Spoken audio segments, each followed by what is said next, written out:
My agent got a script from him saying he'd written a script for me called Youth. It wasn't even called Youth at that time. And that he wouldn't do it if I didn't do it. And I thought this was stunning, you know. And then I read the script, and it was a fabulous part for me. And I was what, 81 at the time.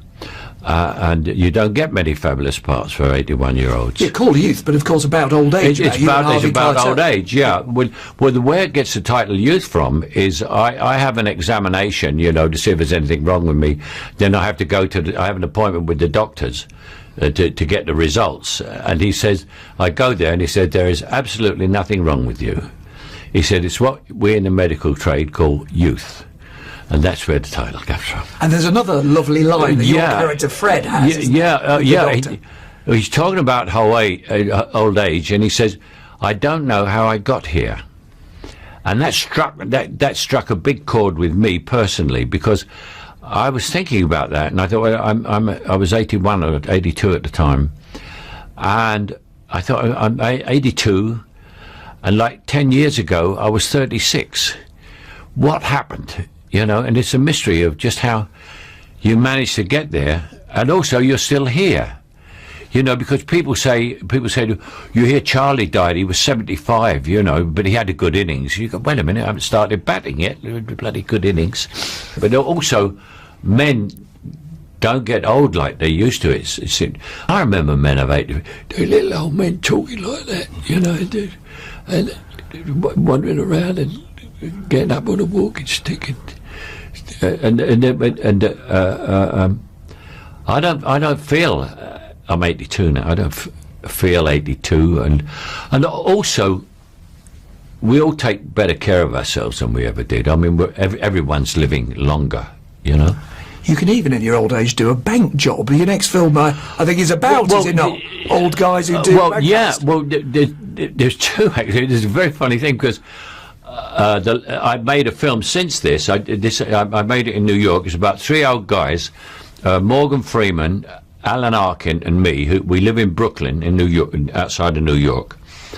And the bank forecloses a mortgage on our flat, and we rob the bank to pay off the mortgage. It's kind of Italian job meets youth, isn't it? It's the Italian job meets youth.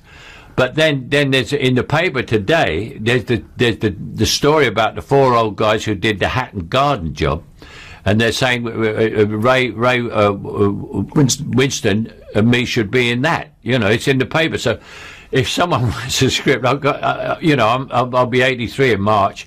People say, would you think there'll be another movie? And you go, no, I don't think so. And then I read the paper, and there's possibly another one. Oh, you'd think about it, would you? You'd be tempted? Oh, I would do it, yeah. I mean, if the script was good, because if I was writing that script, it'd start off very funny, and then become extremely sinister, because those guys are not exactly funny guys. They are quite serious criminals. It's sort of comedy gets Jack Carter in the end, you know. It's interesting because that would take you back to your roots. You've called yourself jokingly a Cockney yobbo. Well, yeah, Cockney yobbo, yeah. And I'll be straight back. I'll be right back to where I started. Clearly, I mean, you're proof that doesn't matter where you've come from. You can play anything. If you're a good actor. You can do accents. But does it bother you? I mean, there aren't many working class actors like you making their way up now. It's often said a lot of the best young talent now coming from Britain. They come with Damien and everybody, and Eddie and everybody. They come from Eton or somewhere, yeah. But I think that's because the people who go to those schools are different. A lot of working class boys go to those schools now, and they come from a different attitude rather than be a lot of snotty people. I mean, I know Damien and Eddie too, Damien Lewis and Eddie Redmayne. And they are very down to earth, fabulous people, and wonderful actors. Julie Walters worried that it was because working class kids didn't have the money to go to acting school, or maybe even to take those periods when you're unemployed. Well, with me, I mean, that was what you've got is you've got to start out with a different frame of mind, I think, because I often see people being interviewed and they say, well, what do you want to be? And they say rich and famous. I became an actor knowing that I would never be rich, never be famous. I would never be a movie star. There was no way any of that could happen to me. I became an actor in order to become the best possible actor I could become, which, as I've gone on, has given me a mental attitude, is that I have no sense of competition, because I love all other actors, and I'm a big fan of actors, and I love to see them successful. But the only competition I have is me. Just get on with it. Stop worrying about fame. Stop worrying about being a movie star. Just make yourself the best actor you can become. And what about the argument going on in Hollywood at the moment that not enough black actors, in fact none, have been nominated for this year's Oscars? Yeah, but there's loads of black actors. There's loads of black actors, and I think in the end, you can't vote for an actor because he's black, and you can't just say, oh, I'm going to vote for him. He's not very good, but he's black. I'll vote for him.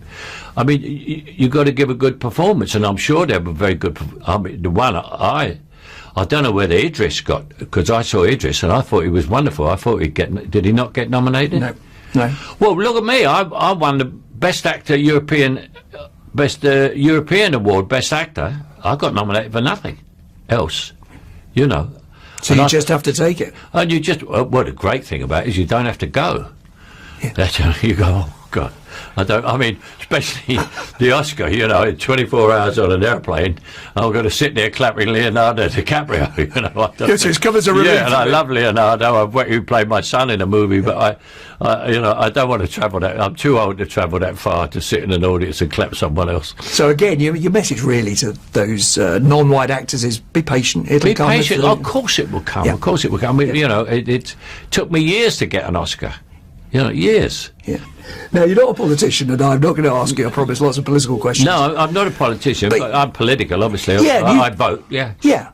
You're looking forward to voting in this big EU referendum coming up, just in a few weeks' time, possibly? Yeah, but I don't know what to vote for. Both are scary. To me, I think what you have is you've now got, in Europe, a sort of government by proxy of everybody who has now got carried away. And I think unless there's some extremely significant changes, we should get out.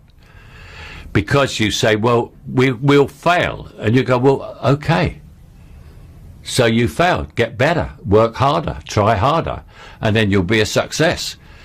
But you cannot be dictated to by millions, thousands of faceless civil servants who make these rules, and you say, oh, wait a minute, is that right? And then they argue about financially, but we buy more from them than we sell to them. But you began by saying you were a bit unsure, you're a bit nervous. A bit nervous about which way they're doing it, it's because if you come out... You sound very certain now. Yeah, well, I sort of feel certain we should come out because I'm a middle-of-the-road politician. And one of the reasons I'm there is because I've been everything. I've been poor. I've been on the dole. I've been on benefits. I've worked in factories. And I'm a multi-millionaire. I've paid heavy taxes. And so I know every problem from every angle. And not many people are like that who know all these things. I remember the last time I queued up for benefits, Sean Connery was two guys in front of me. Very last brief one. You officially retired, I think about 20 years ago, didn't you? Yeah, I did, yeah. I got a letter. So have you given up on retiring? I've given up on that. It's hard work. Retiring is terrible. And I couldn't find a television show I wanted to watch every day. Except the news, of course. Well, we're delighted you haven't retired. Michael Caine, thank you very, very much indeed. Thank you, and so am I.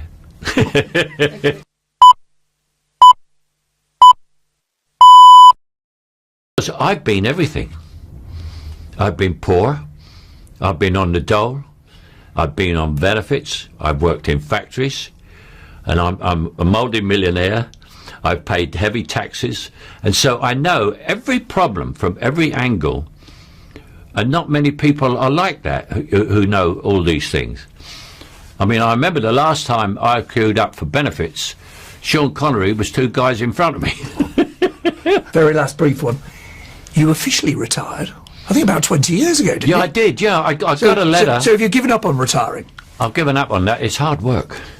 Retiring is terrible. And I couldn't find a television show I wanted to watch every day. Except the news, of course. Well, we're delighted you haven't retired. Michael Caine, thank you very, very much indeed. Thank you, and so am I.